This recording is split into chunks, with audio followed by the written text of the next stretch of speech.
Guitar সবার কাছে দেখতাম আমি, কিন্তু আসলে কেউ ধরতে দিত না গিটারটা। তখন খুব ইচ্ছা ছিল আর কি। আমার বাড়ির পাশে এক মামা ছিল, সে একদিন গিটার নিয়ে আসলো। আসার পরে কি হলো, আমি গিটারটা অনেক দামি গিটার ছিল, আমি তো জানতাম না দামি গিটারটা বের করলো। বের করার পরে কি হলো, আমি বললাম যে গিটারটা একটু মামা দেন, আমি একটু দেখি। কয় না না ধরা যাবে না, দামি গিটার, তুমি ধরো না, নষ্ট হয়ে যাবে, আমি বাজাই তোমার শোনাইতেছি, তুমি দূর থেকেই দেখো। উঁচা করে আমাকে দেখাই, মানে আমার পাশেই ছিল, উঁচা করে এভাবে দেখাই, কিন্তু হাতে ধরতে দিল না। তখন থেকে আমার মনে একটা জিদ জেগে গেল। পরে আমার মামা আবার এখানে সায়েন্স ল্যাবে জব করতো, তো একটা দোকানে চাকরি করতো, ওনার নামটা খুব ভালো ছিল, নাম ছিল অজিত।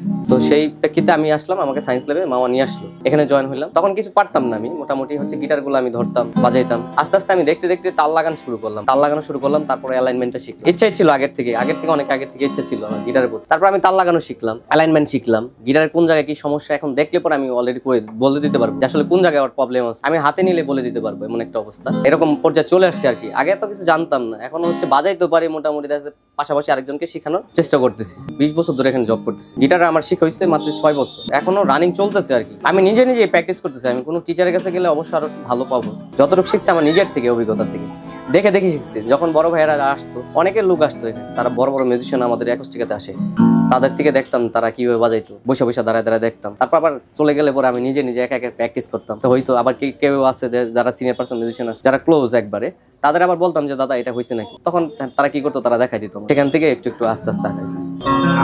পাশাপাশি গান গাওয়ার খুব ইচ্ছা আছে, এখন চর্চা করতে হবে আর কি। মাত্র গিটার হাতে নিলাম আর কি, দেখে আশা আছে আর কি।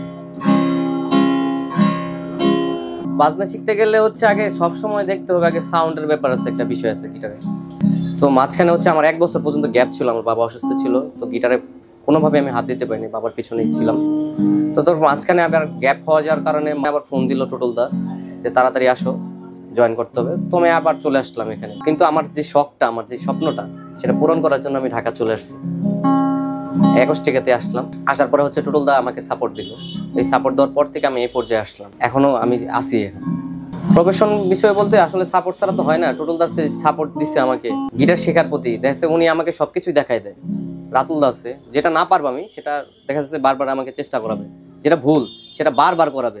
কারণ আমাদের জিদ থাকতো, কোনো সময় দেখছে আমার মিস্টেক হইতো, কর্ডিং গুলো মিস্টেক হইতো, আমি ঠিকভাবে বাজাতে পারতাম না, কিন্তু আমাকে বকাঝকা দিয়ে এগুলো করাইতো। আমি আবার জিদ করতাম যে হচ্ছে না, থাক, আমি পারবো না। কিন্তু যে স্বপ্নটা মাথার ভিতরে যে ঘুরতো, সেটা তো আমাকে পূরণ করতে হবে। এর জন্য আমি কি করতাম, বারবার চেষ্টা করতাম। বারবার চেষ্টা করার কারণে ওনারা আবার প্যারা দিত আমাকে যে তুমি এটা চেষ্টা করো, পারবা। তো এখন পারছি।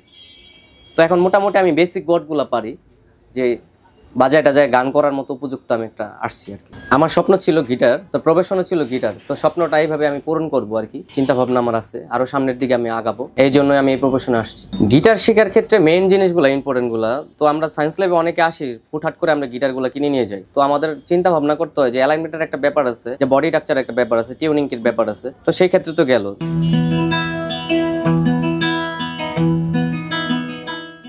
যাওয়ার পর সাউন্ডের একটা ব্যাপার আছে, যে আমি সাউন্ডগুলো কিভাবে চেক দিব, সেটার একটা ব্যাপার আছে। তো শিখতে গেলে অনেক কিছু আমাদের দেখতে হয়। তো ফ্রেটবোর্ড দেখতে হবে, অ্যালাইনমেন্টটা যথেষ্ট পরিমাণ নামানো থাকতে হবে। আবার কিছু ক্ষেত্রে আছে উঁচা হলেও সমস্যা নেই। তো যার হাত যেরকম, হাত অনুযায়ী আর কি। আপনি চাইলে আপনি নামায়ও নিতে পারবেন, উঠায়ও আপনি বাজাতে পারবেন, যার যতটুকু। অনেক আছে যে হাতই দিতে পারবেন না, অনেক আছে যে আবার হাত প্রেশার দিয়ে আপনি বাজাতে পারবেন। তো সর্বপ্রথম শিখতে গেলে আমাদের ফিঙ্গার প্র্যাকটিস গুলো আগে করতে হবে। এটা করলে কি, এই চর্চাটা করলে দেখা আপনি 4-5 বছর যদি আপনি ফিঙ্গার প্র্যাকটিস করেন, তাহলে আপনার হাত সমুদ্রের ঢেউয়ের মতো চলে যাবে অটোমেটিকই। আপনার নিতে হবে না, সমুদ্রের ঢেউয়ের মতো আপনার আঙ্গুল ফিঙ্গার গুলো কাজ করবে। ফিঙ্গার প্র্যাকটিস, তারপর সারগাম, এগুলো শিখি। কিন্তু এখন সচরাচর দেশে অনেকে আছে যে 4টা-5টা কর্ড বাজিয়ে সব যে কোনো গান বাজিয়ে ফেলে। কিন্তু এগুলো করতে গেলে কি হয়, সারগামটা আমরা প্র্যাকটিস করতে পারি না, সারগাম আমরা ভুলে যাই। অনেক আছে অ্যাপস দিয়ে আমরা টিউন করি। আমাদের সময় কিন্তু আমরা যখন সর্বপ্রথম গিটার ধরি, তখন কিন্তু আমাদের কান দিয়ে টিউন করছি, আমরা পিস পাইপ দিয়ে টিউন করছি, টিউনার দিয়ে টিউন করি নাই। এখনকার যুগে মোবাইল বাই করে আগে সাউন্ড ওটাতে আমরা চেক করি। কিন্তু সর্বপ্রথম কিন্তু এই কান দিয়ে টিউন করা শিখতে হয়, তাহলে সুরটা আমাদের কানে সবসময় সেফ থাকে, সবচেয়ে বেটার হয়। তারপর কর্ডিং এর ব্যাপার আছে। সার্ভিসিং বলতে আমি অনেক বছর ধরে এখানে সার্ভিসিং করতেছি। অ্যালাইনমেন্টের যত প্রবলেম আছে সব আমি সলভ করতেছি, অ্যাকোস্টিকের হোক, ইলেকট্রিকের হোক, বেস হোক, সবকিছুই। এই সমস্ত গিটারে দেখা যাচ্ছে চাইনিজ গিটারগুলো মেইন প্রবলেম হয় কি, আমাদের রাখার কারণে বিশেষ প্রবলেম হয়। তো অনেক আছে এইভাবে খাড়া করে দেওয়ালের সাথে রেখে দেয়, এইভাবে রেখে দেয়। তো এইভাবে কি স্টেট বাই কি ইস্টার্ন একটা ওয়াল হ্যাঙ্গার নিলে কি আমাদের ভালো হয়। ওয়াল হ্যাঙ্গার গুলো নিলে কি আমরা ঝুলাই রাখতে পারবো, সেফলি ভাবে থাকবে। নিচে ফ্লোর স্ট্যান্ড রাখলে, সেখানে রাখলে পরে সেফ থাকবে।